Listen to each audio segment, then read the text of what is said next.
$1. The convenience store manager gave Angelina a huge break. He hired her. He knew she had done some time for petty theft, but saw something in her that made him think she was a changed 30-year-old. Of course, he could have done without the extra nose piercings and the two-toned green hair color, but for a couple bucks over minimum wage, what did he expect? And besides, Angelina was willing to work the undesirable late-night, early-morning shifts. Her tasks were as varied as the number of items in the store: run the cash register and credit card machine, figure out the 62 options for lottery tickets, run the fuel pumps for those who would pay inside, stock the shelves during downtimes, answer the phone, stock the hot dog and sausage rotisserie, make sure the restrooms are clean, and plenty of other minor tasks. The manager did provide minimum training, but most of it was done on the job.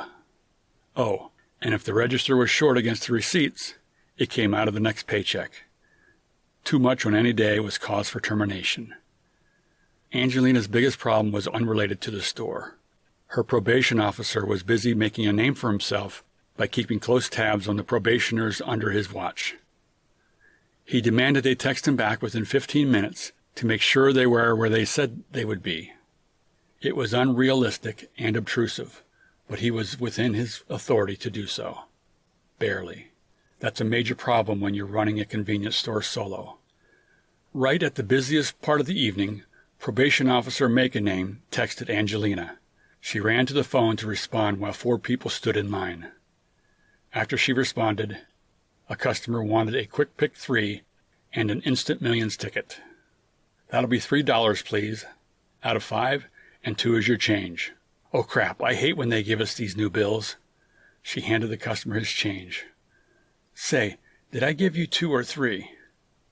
2, I think, the customer said, but paused because one of the bills felt... 2, I think, the customer said, but paused because one of the bills felt thick. Just before opening the door, he said, No, you gave me 1 extra.